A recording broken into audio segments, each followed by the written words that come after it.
नमस्कार, मैं हूँ डॉक्टर मोनिका। मैं पीडियाट्रिक एंडोक्रिनोलॉजिस्ट हूँ अंकुरा चिल्ड्रंस हॉस्पिटल में। आज हम बात करेंगे कि टीनेज बच्चे मेंस्ट्रुअल कप्स को यूज़ कर सकते हैं कि नहीं। तो टीनेज बच्चे बिल्कुल मेंस्ट्रुअल कप्स यूज़ कर सकते हैं। तो पहले वो अपने डॉक्टर से बात करें कि ये कप कैसे इस्तेमाल करते हैं और क्या-क्या प्रैक्टिकल एस्पेक्ट्स हमें देखनी होती है ये कप इस्तेमाल करने से पहले।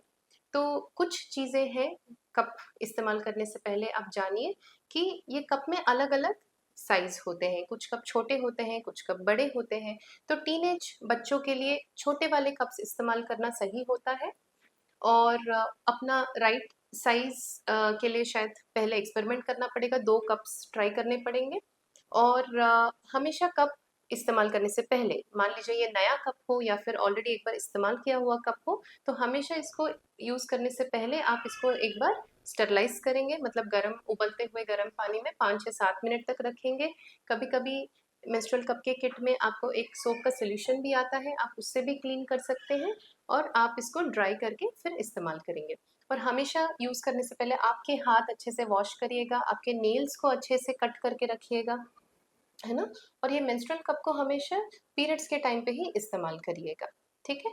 और अब जानिए कि इसको कैसे हम इंसर्ट कर सकते हैं, मतलब इसको कैसे हम फ़ोल्ड करेंगे। तो इसमें 2 टाइप की फ़ोल्ड कॉमनली यूज़ करते हैं, एक को कहते हैं हम सी टाइप या यू टाइप फ़ोल्ड।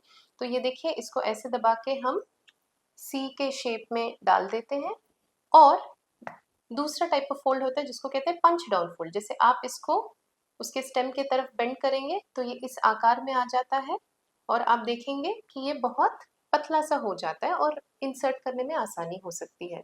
तो अब इसको इंसर्ट करने के लिए आप या तो टॉयलेट सीट पे बैठे हुए रह सकते हैं या फिर स्क्वाटिंग पोज़ीशन में नीचे फ्लोर पे बैठ सकते हैं। और इंसर्ट करने से पहले पहले आराम से आप रिलैक्स करिएगा क्योंकि आपके रिलैक्सेशन के ऊपर ही है कि वजाइना का कैविटी भी रिलैक्स रहेगा और ये कप को आप आराम से अंदर इंसर्ट कर पाएँगे। तो ये टेक्नीक को सही तरीके से इस्तेमाल करने के लिए प्रैक्टिस की ज़रूरत होती है। ये पहली बारी में ही एकदम परफेक्टली फिट नहीं होता है। तो अगर ये फर्स्ट टाइम ही अच्छे से फिट नहीं हो पाता है तो आप बिल्कुल ऐसे टेंशन मत लीजिएगा क्योंकि ये प्रैक्टिस के साथ सही हो जाएगा। ओके?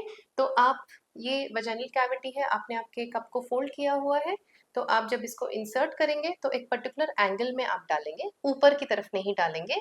आपका जो टेल बोन होता है उसके तरफ आराम से इंसर्ट करके आप इसको फिट करेंगे।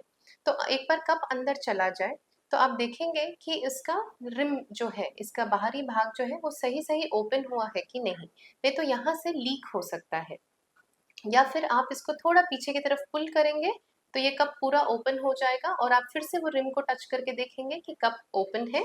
तो बस अभी आप एक बार आपका कप अच्छे से अंदर बैठ गया है तो ये आपका अभी मेंस्ट्रुअल फ्लो को कलेक्ट कर लेगा। तो अभी ये कप कितने घंटे तक आप रख सकते हैं?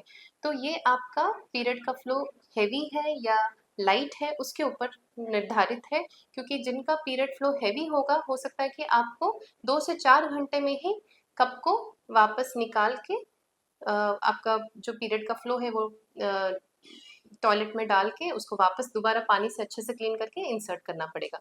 तो कभी-कभी हेवी फ्लो के टाइम पे 2 से 4 घंटे में आपको बदलने की ज़रूरत पड़ सकती है और कभी-कभी लाइट फ्लो के टाइम पे 8 या 12 घंटे तक भी कप आप इस्तेमाल कर सकते हैं।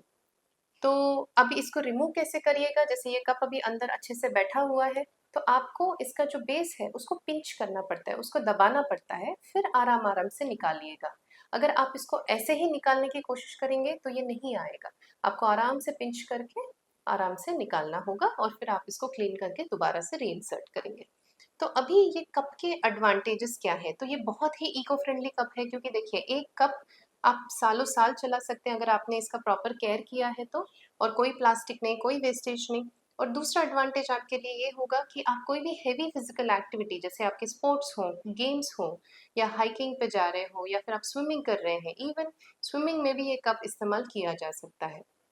डिसएडवांटेजेस क्या है कि ये टेक्निक समझने से पहले तक कभी-कभी ये अगर कप ठीक से इंसर्ट नहीं हुआ है, तो पीरियड का ब्लड लीक हो सकता है और कपड़े स्टेन हो सकते हैं।